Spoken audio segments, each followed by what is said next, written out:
এখানে তাহলে আপনি কলা গাছ থেকে কলা বিক্রি করতে পাচ্ছেন, চারা বিক্রি করতে চারা পারতেছি। বিক্রি করতে পারছেন, আবার পাশাপাশি পাতাও বিক্রি করে একটা আবার সুযোগ আর একটা আছে। বিষয়টা হচ্ছে কি, এই যে আমি কলার পাতাগুলো সব আমার ছাগলের খাওয়াই, আচ্ছা আচ্ছা, সেখানে এক্সট্রা একটা খাদ্য বাঁচে, সাপোর্ট হয় সেখানে। সাপোর্ট হয়। আর এই গাছগুলো আমি কেটে কেটে গরুরই খাওয়াই। সেখানে আমার এই 4 শতক জমিতে প্রায় 3 কাউন বিচেরি বেঁচে গেছে, যার আচ্ছা, মূল্য 20,000 টাকা। আচ্ছা আর এই কলা গাছ গরুর জন্য অত্যন্ত একটা পুষ্টিকারক খাবার।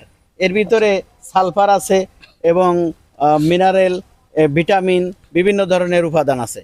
সুতরাং গরু এটা খাওয়ালে কলকাতা যে মেশিনে হ্যাঁ, কাটেন ফল কাটা নাকি মেশিনের হাতে সাথে কাটতে হয়? ফল কাটা মেশিনের সাথে দিলে কাটা হয়ে যায়। আচ্ছা আচ্ছা, আমি অনুষ্ঠানটি শুরু করার আগে একটা খনার বচন বলেছিলাম, জি।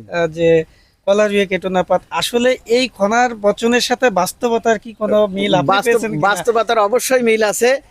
যেটা বলেছে 360 জাল কলা রুয়ে থাকগে চাষা মাছায় শুয়ে, নাট কাঠিস পাতা না দিস হাত, তাতেই কাপড় তাতেই ভাত। আসলে প্রবাদটা অত্যন্ত বাস্তবসম্মুখী। এটা আমাদের জীবনের সাথে অত্যন্ত মিল রয়েছে। একটা কলা গাছ জীবনে একবার যদি লাগান হয়, সে একবারই ফসল দিয়ে যায় এবং দ্বিতীয়বার তার প্রজন্মের জন্য কোনো বীজ লাগে না।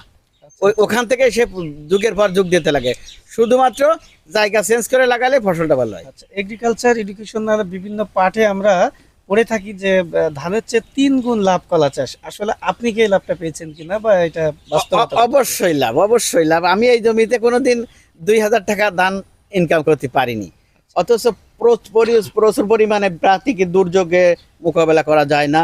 তারপরে ধান চাষে বিভিন্ন ধরনের রোগ বালাই, বিভিন্ন পরিশ্রম, বিভিন্ন ইয়েতে লস খেতে হয়।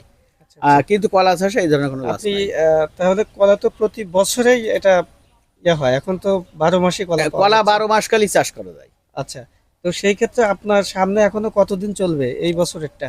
এই বছরটা আমার এখনো সামনে যে কলা আছে, এটা 3-4 মাস চলবে। আচ্ছা, এটা কি নেপিয়ার ঘাসের মতো কোনো সিস্টেম আছে কিনা, যে এক পাশ হচ্ছে ম্যাচিউড রাখলাম, এক পাশটা এই এই হচ্ছে যে প্রথমে যে কলা জুনিয়র গাছগুলো আমি রাখলাম? কাটিছি, এইগুলো আবার যে চারাটা হচ্ছে, এই চারা আমার এই কলা শেষ হইতে তো এগুলোতে আবার ফসল হওয়া শুরু হয়ে যাবে। আচ্ছা, সেই ক্ষেত্রে আপনার এই যে সারা বছরের যে বিষয়টা, হ্যাঁ। এটা বজায় থাকবে, সারা ওটা বছর নিজের বজায় থাকবে, capacity শুধু তে করতে সামান্য হয়। একটু পরিচর্যা আচ্ছা। এবং সামান্য একটু সার কীটনাশক ইউটিলাইজ করলেই হবে। আচ্ছা, যারা এই যে বেকার তরুণ বা যুবক, তাদের উদ্দেশ্যে আপনার কি বলার আছে? আসলে আমার বেকারদের উদ্দেশ্যে এটা বলা আছে যে আমাদের দেশে শিক্ষিত বেকার, আমাদের দেশে শিক্ষিত বেকাররা তাদের মেধাকে কাজে লাগানোর মতন কোনো মানে বিদ্যা মানে ইউটিলাইজ করে না। আমি মনে করব যে আমাদের এই শিক্ষিত বেকাররা তাদের লেখাপড়ার পাশাপাশি যদি এরকম ছোট আকারে বিভিন্ন ধরনের সবজি চাষ, কলা চাষ, অন্যান্য চাষ করে, তাহলে আমি মনে করি যে তাদের বেকারত্ব যে জীবন, এর অভিশাপ থেকে মুক্তি পেতে পারে এবং তাদের পারিবারিক যে অভাব, এটাও দূর করা সম্ভব। কলাকে পরিপূরক খাবার বলা হয় পুষ্টি বিজ্ঞানের ভাষায়।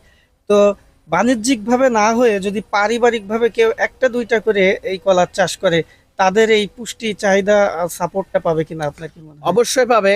কলার ভিতরে সব থেকে বেশি থাকে পটাশিয়াম, যেটা আমাদের হার্টকে ভালো রাখে, হার্টকে সচল রাখে।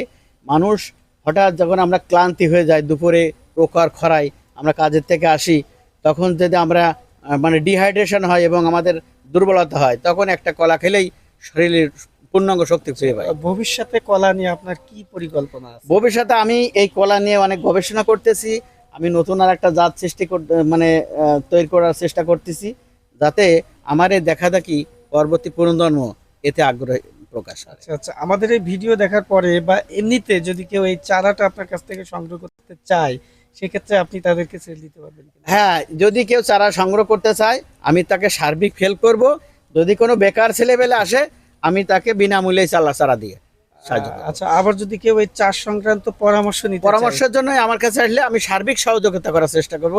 যত প্রকার পরামর্শ আমার আছে আমি দেওয়ার চেষ্টা করব। ঠিক আছে, ধন্যবাদ আপনাকে। ধন্যবাদ।